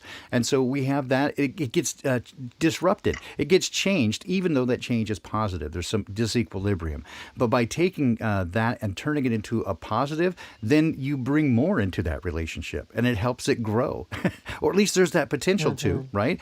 And so now we get to this thing of, and this is again where I wanted to get to. We're coming right in the perfect circle, which is okay. So when we get to a point of doing this work, right? So we're improving ourselves. Again, I always recommend go straight to the source, go straight to Dad. But sometimes, as we say, we've got these blind spots. We need others to come around us, and we need help. How do we know? When it's time to get help, there's something that we can't seem to get past. And this is kind of what you do, right? You help other people through their journey when they get to an impasse and help them find a way around it. So speak to us a little bit more about your work with people and how that works and what they could expect to get out of that if they were to work with you in this regard. Thank you. So I help people at a variety of levels to mostly that it boils down to the same thing, and I call it either deprogramming or releasing the thoughts, the feelings, and the beliefs that aren't a match with what you know to be freedom and the kind of life that you want to live, and the thing that pushes up from underneath you that doesn't let you not do it for one reason or another. That you feel that pressure. So for those people who they love the truth and they love freedom more than they want to protect themselves and stay stuck in ways that they're willing to do the hard work, then I can help them to first of all heal those fractures, to access the things. I'm not a healer. I am a coach. I facilitate. I will guide someone through incredibly simple processes. Sometimes it's too simple for a complicated person who is, at the level of the. It's like my Wi-Fi kind of rebooted real quick. I don't know why, but hopefully the stream will continue. Says I'm connected again. All right, there we go. Okay, no problem. Yep. So I'm not sure what you missed there, but I heard you the whole time. But whether you couldn't hear me, but I heard you the whole time. So hopefully the audience did as well. Okay, very good. Yeah, so helping people to actually find the value of their purpose. I think this is inevitable, even if the entire monetary system crashes, which it's really looking that way right now. Not only it's not crashing; it's being killed, really, but. Right. So we're going to have to find our way in the world, especially if we don't want to be selling our soul to the devil, which is the big invitation right now to do all of the things that are out of alignment with one's own truth and integrity and morals. That it's going to be more and more the case that we're going to be asked to do that. And So to find your place in society, to see who are your people that you are here to serve, and bring value to, such that you can be part of that fabric of humanity, and contribute and be contributed to. That's something that I love to help people to find and crack the code of it. I also help to train people that are interested in being themselves a professional helper in the form of being a coach, teaching people how to not only read archetypes and use that for a healing system for themselves, but also to do it for others. And then my newest brainchild that I've been talking about, you heard me on my stream yesterday, is a course that's going to come up on the primal archetypes, those 4 universal archetypes that confront us with that basic fear of not surviving, that this will be only for the brave. I don't know how to phrase this in a way that, so if it's something that someone feels they don't suffer with, I will go absolutely to no length to convince them. But there are those out there that know they're contending with those, that razor's edge between life and death. That's what this potentially brings up in us. And it's really of enormous value because there's so much energy tied up in it that once you let that energy go, it becomes its true nature, which is God energy. And that God energy makes miracles. And that's what, I know I said this to you before, I'm going to say it again, but God told me this will be a time of great miracles. And so that's what I feel like my full-time job is, looking for those.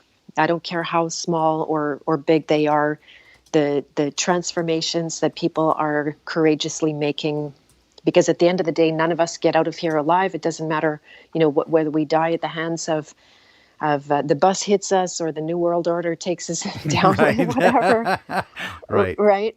It's going to be the same journey to find that courage and bravery and be that powerful warrior that has the capacity for great love, great self-love, great, I often am picturing those who have been, like Gandhi, to what extent that story is true, but those who've been the great leaders who had been captivated, who turned around and actually loved their enemies, loved their jailers, loved their torturers, and not this is not lip service. This is literally their experience. So I think we can get to that place where we are all a beacon of true fearlessness, and use that energy of Yes. that fear to turn it into gold, to alchemize it, to see that it's actually God energy wanting to work for us, and we just need to go through the eye of that needle in order to get there. So that course on the primal voices is probably going to start in a couple of weeks. I think I'll Awesome. be ready for it then. Awesome, and I love I love these chats and these conversations, and I saw a couple of comments in the chat going, "Hey, is this way or that way?" And again, I always say again, since we're all on our own journey, right? Each needs to find the path that works really well for them. I think we're all in agreement, at least to some degree, right? That the source of all this is the Creator and Dad, and my encouragement is always ask Dad. And I don't think there's anything wrong with any kind of information, right? It's if you trust in Dad, He's going to point you in the right direction, right? And you'll know what's good for you and what's not. There's a path that is different, for everybody. And I sure know that the shoes that I wear wouldn't be comfortable for other people, right? And nor would their shoes be comfortable for me. And so to that degree, I trust Dad with everything, right? To guide each of us in the way that we should go, and it's none of my business how to tell somebody else how to get there, right? Because it's not my journey, and that's what I think is so beautiful about all of us being in so close proximity to one another, right? Is that we've all had different ways of getting here, but we're all looking up in amazement at this Creator and going, okay, what's the next step, right? And this is the beautiful part, and that we. Again, I say, if love is not the motive, then God is not involved. And if we begin to truly serve one another in love, where can we go wrong? right? It's these people who are pulling each other down, calling everybody shills, and oh, they did this wrong and they did that wrong, and oh, they must be a they must be a shill and work for the CIA because they don't agree with me on this item. Yeah, what? What? Yep. Yep. Yeah. Right. So I would just my tendency is to typically to ignore those people. It just I don't give it my energy. I don't give it my attention because that's not. I don't think that's the way. Right. And so I don't call out anybody in particular. There's no names attached to that. It's always the behavior. Right. For me, it's never about the person. It's always about the behavior. And so what I'm drawn toward is just the opposite. I'm drawn toward those who are moving and motivated by love and willing to lift each other up. And the more we do that, I think that we cannot go wrong, no matter what comes next, right? It always seems like you said, it seems like there is darkness around us, and there is, right? That these, some people would say that these are, to quote the band Styx, they say it's the worst of time, but it may be in fact the opposite of that. This is an incredible opportunity for people to awaken, to see the truth for what it is, and to help one another make the next steps in our journey.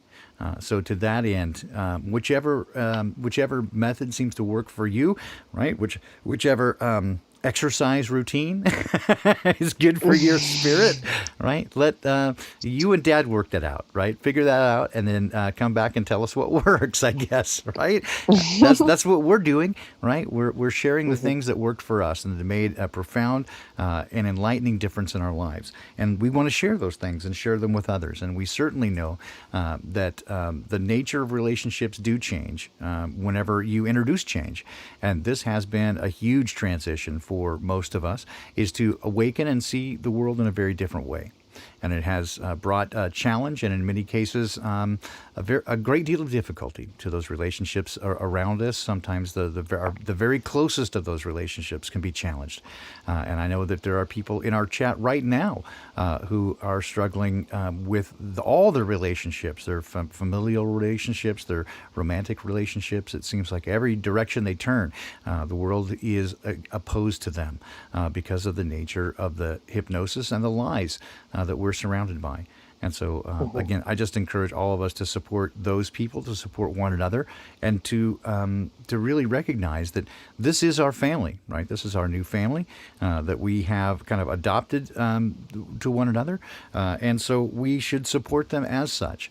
So when people are struggling and feeling alone, we should be here for them. And I certainly, I know that I am. You can always reach out and get a hold of me at unintended.consequences3@gmail.com. It may not be immediately. I am a busy person, but I will always get back to you. There's no question about that. And I know that Beth is the same. If you reach out to her, and I put her contact information in the show notes today, so you can go to her website. You can make it to her YouTube page as well. You can get in touch with her there. And there are many other people in this community as well that will reach out and be there for you when you need a moment and you need someone to just to sit with you at times, right? Sometimes that is the most important thing, is just to have somebody sit there and hold your hand and know that you're not alone.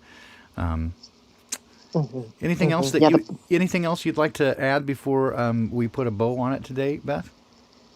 It's all so beautiful, and I love you so much. And the very last thing you said, it reminded me of one point that I wanted to make, and it's just that's the power of witness that we give each other, the power of presence. You know, that it's not always and often not about fixing anything for anyone. As I teach people to, as coach, as a coach, you're really always just bringing someone to their own wisdom, their own awareness. They have what they need, so your role can be very, it's all presence, just to be fully there. Oh, yeah. Oh, yeah. And that can be one of the biggest challenges, right, is to be completely present. Because often, we're relating it to our own journey. And so we're trying to incorporate this into our own journey. But sometimes we really got to, again, to serve the other person, keep them uplifted and keep them as the pinnacle of our focus so we can help them through it. But I am so delighted that you guys were able to be here with us today. And Beth, thank you so much for joining me on this. I know these are are very difficult and weighty topics, right, to get into. And I know that we don't have all the answers, certainly, right?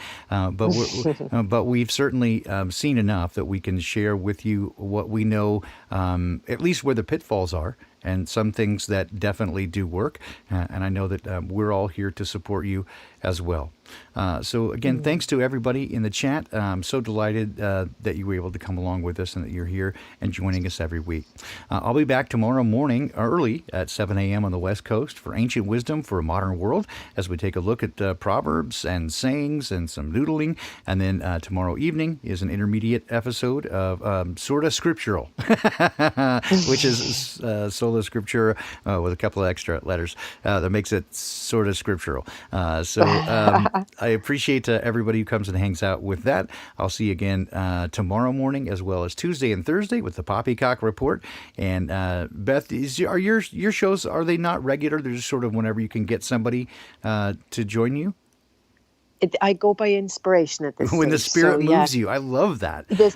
I want to show up when I'm genuinely inspired, rather than having, and that doesn't hold anything against anyone who schedules, because that's a good discipline and it's good for your audience as well. But yeah, it's I come when the fire's on. No, that's awesome. I love that. Beth, thank you so very much. And I will talk to you again soon. I'm going to let the call go now so I can drop some outro music because they fight against each other. I'll wave to you in just a moment and just say thank you again. But thanks for joining us today, Beth. I really appreciate it. What a sincere pleasure and honor. It has been for me as well. Thank you so much. And you can also catch, if you go to Beth's channel, when again, I put that in the link in the description.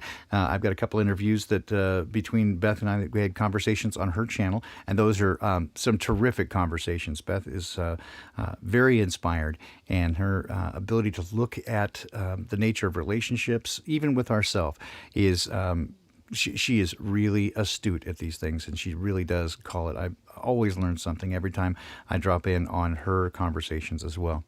I'll leave you today with another of the old bits of music. I don't have a whole lot of them. Again, Joe Ray and I are going to start working together again soon, I hope, to record some of the old songs and maybe develop some new ones. This is one of the last ones that we put together in about 1995. It's called Too Much, and I'll leave you with this. And again, hope to see you guys again soon. Have a great day.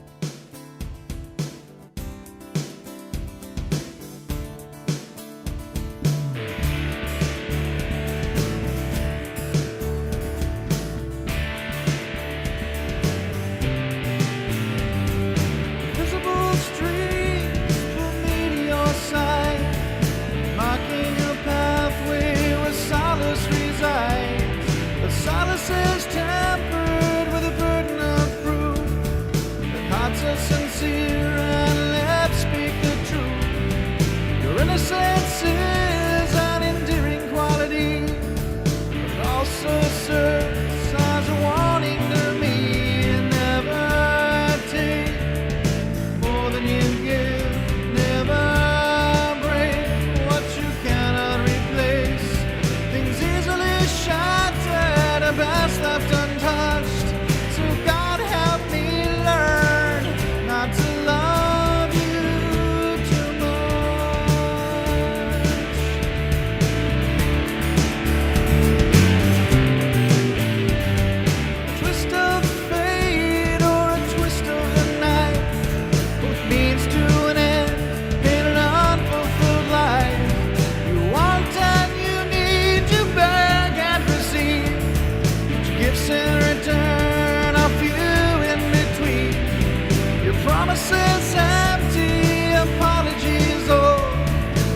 to love.